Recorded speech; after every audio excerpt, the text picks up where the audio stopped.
Welcome back to the Blacktor Studio. I am, of course, your host, Starr Domingue, and today we have with us the amazing Alana Bridgewater, who graciously said yes to being my very first guest of 2021. Welcome, Alana. Hello, Star. I am so happy to be here. I'm so happy that you decided to say yes.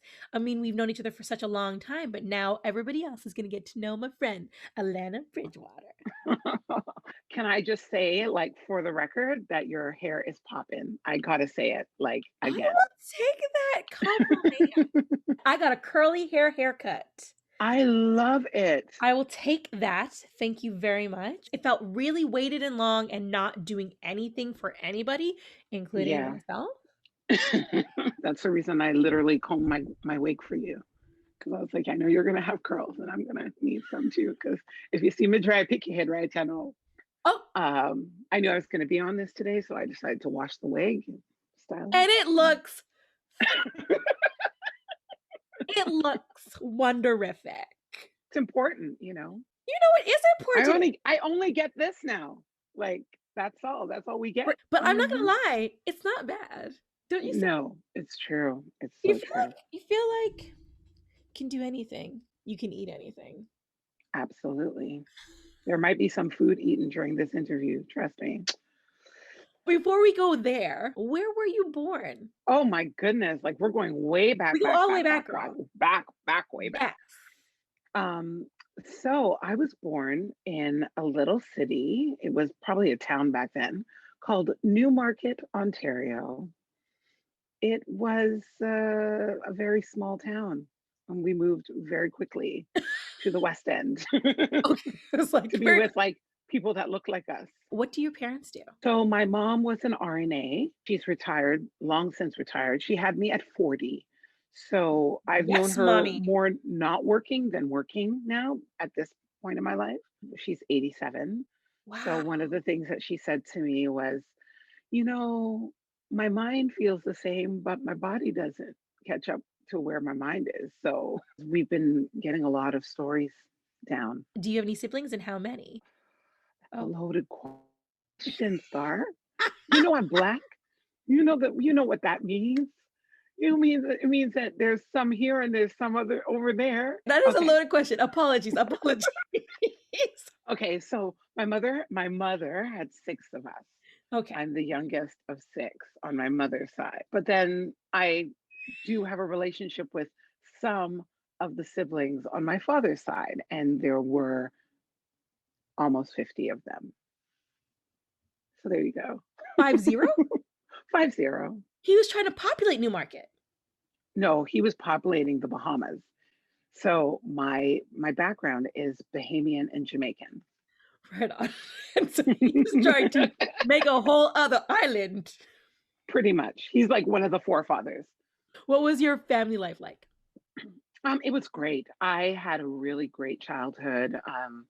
I can't complain. We weren't rich. Single mother, six kids, and we just lived. Like there was always laughter and dancing. My brother Ian used to DJ in the basement, and my sisters Juliet and Shani, they used to always dance. My sister Shani was actually she started the Yusufiri dance ensemble, so she Oh, wow. yes used to do West African dance and learned like East Indian dance culture and at York University, and she's a professor now.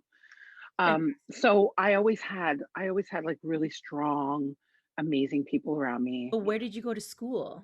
I kind of bounced around. I don't know if you can tell by the wonderful calm person I am now, but I was hyper, Oh, interesting. like Interesting. like super hyper, and it's interesting. I don't know if you saw the Small Acts movies. It's basically talking about being from the islands, coming to the UK, and how they were treated within that time. Okay. And it kind of goes along the lines of my pilot that I'm writing. One of the movies is called Education, and it was literally my life in front of me. And just the idea of being gifted and them not wanting to put me in the gifted program because I was Hmm. hyper and having to fight against the system that just couldn't deal with the fact that I was disruptive. At a certain time, which we won't date ourselves. No. Certain time, what the answer to that was always put them back a grade. I wasn't hyper, but I was gifted. And my mom Still are. chose, pardon? Oh, you're so sweet. Still are. I'll take it.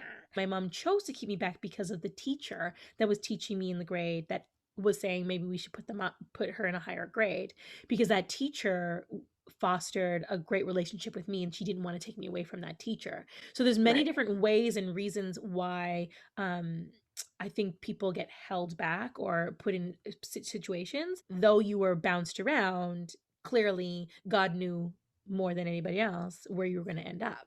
My mother was paramount in the way that I developed because she was like, I'm putting you in drama. I was at Earl Bales Community Center doing drama. They were saying maybe we should put her in special ed. My mom was like, there is no way you are putting my child in special ed. So thank goodness she had the wherewithal. They knew that I could sing. So then they would have me do all of their things and singing here, there, and the other, but then mistreating me within Exactly. the class environment. So when I hit grade 6, I had this amazing teacher, Mrs. Maislow, and she just, challenged me to the point where I was like, oh, this is what I want to be. I want to do this. I want to learn. I want to be, the best that I can be. And so for grade 7, then I was finally put into the program where I was in the gifted learning grade 9 math, how they back then it Yes. was like, well, you're gifted, so you'll learn grade 9 math. Yes. That's the difference. Like, That's the only difference. That was the only difference. But if I didn't have that, there were so many teachers that just were not equipped to deal with me. So they were always trying to pass me off. It made me a stronger mother and an advocate for my daughter, Amazing. who is also gifted. Don't forget to subscribe so you never miss another episode of the Blacktor Studio. My mom always said, none of my people, they go to jail. None of them do drugs. None of them. She's like, only you decide to be a singer. And of course, why not? They're all educated and great. Exactly. But I just chose a different path. A different path. That's it. She has all of the flavors of the rainbow.